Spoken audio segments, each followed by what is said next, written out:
But it's not all bad news.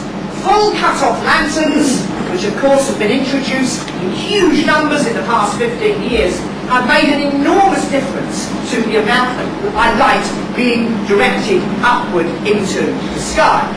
And there have been many sensitive installations using them. This is a rural roundabout using full cut-off lanterns, and you can see that the roundabout itself is brightly lit, but there is very little spill light, and I'm standing in quite a dark area, not very far at all from that rural roundabout. So you can light sensibly using the appropriate tool for the job. I'm delighted to say, 15 years ago, there were loads of these around, the muggers and rapists globe light that cast a pool of shadow on the ground.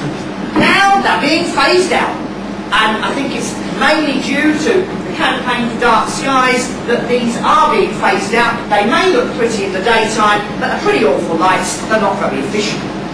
Another thing that we've seen a growth of in recent years is lighting for all sorts of decorative and some would say trivial purposes. Sky beams have aroused enormous reactions in various towns across the country. And in many cases, particularly Guildford, Milton Keynes and others, these sky beam installations have eventually been switched off, following large numbers of protests by local people. And this wasn't just astronomers protesting, this was ordinary people saying it amounted to visual intrusion. I've already referred to the floodlighting of churches. I think that some churches are floodlit beautifully, but many are floodlit and, in my view, far too bright a level. And this is something that they seem to do very well on the continent. I always admire how very large churches and cathedrals are lit in France, Germany, and places like that, using much lower light levels, very sensitively situated. We tend to blast a lot of light up to the tower, and a lot of that ends up going into the sky. I was never a fan of the Runcorn Bridge, I have to say, and I certainly wasn't a fan of the floodlighting scheme on it. Some schemes won't be everybody's cup of tea. But the fact is, of course, when you try and floodlight a metal structure like this, a lot of the light is going to go into the sky, where it's going to cause sky glow, and it's going to cause some intrusion if the light is shining across the low angle. Sports floodlighting, particularly in urban fringe and rural areas, is an increasing problem. We are finding lots and lots of these facilities being set up, and they're a very good thing, things for people to do in the evenings, but very often the lights are poorly set up, poorly aligned, poorly adjusted, and very often the lighting levels are too bright for the task in hand. This is another thing that I'm going to raise, it's a hobby horse of mine. Curved tempered glass lanterns or full cut-off. At the top we have an installation of CTGs, at the bottom an installation of FCOs. Many engineers like the CTGs because they give better lateral distribution of light along the road and give greater uniformity.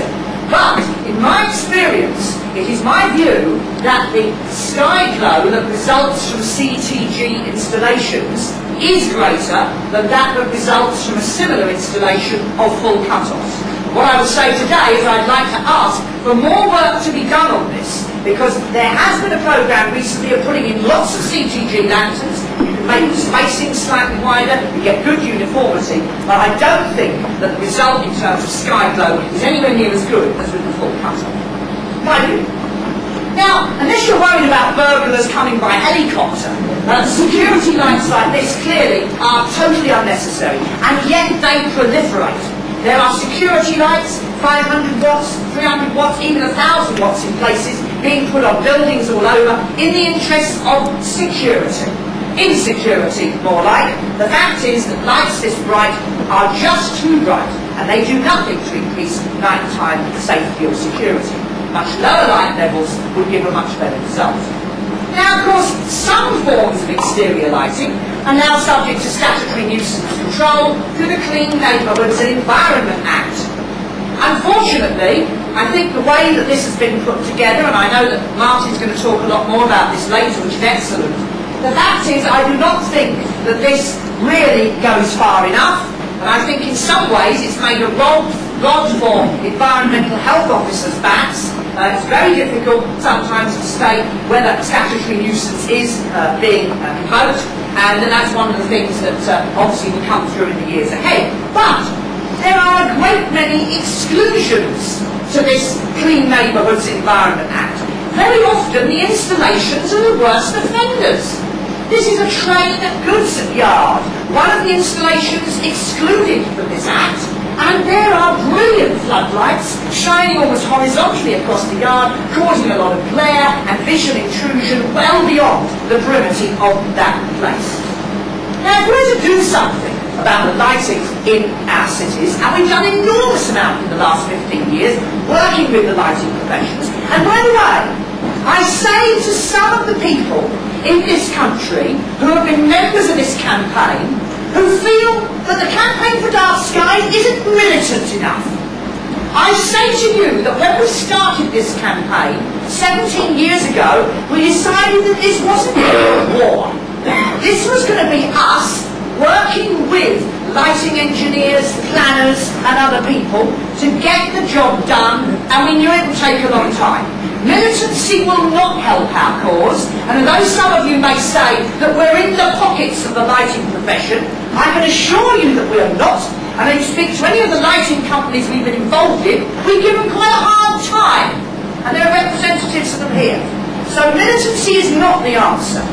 Education, dialogue and working forward is the way. Now, what do I see as the great opportunity? The great opportunity is that suddenly electricity prices are rising. We knew it would happen.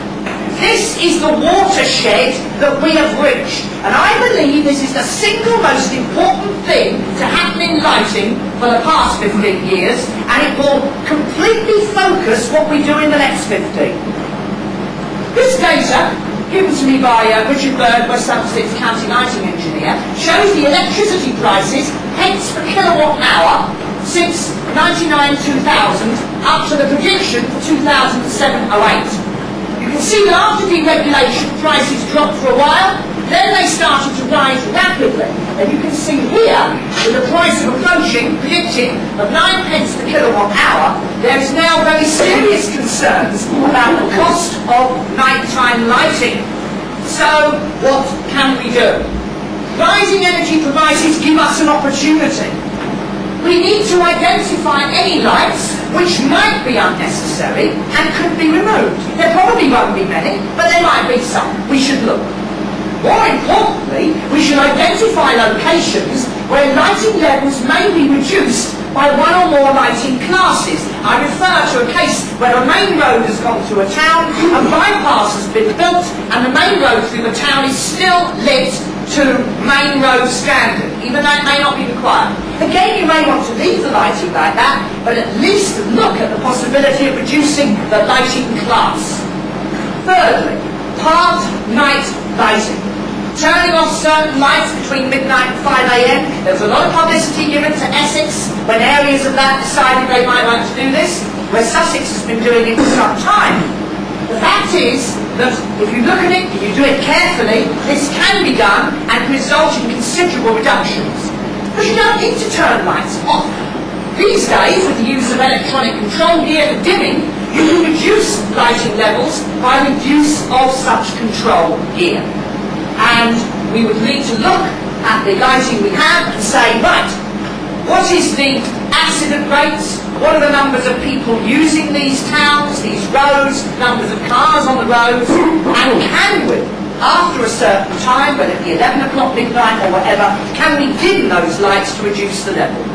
I believe that this opportunity, with the 4 points that I've just given, gives us an opportunity to move forward for the next 15 years to safeguard this glorious view of the night sky, not only for our children, but their children as well. Thank you very much.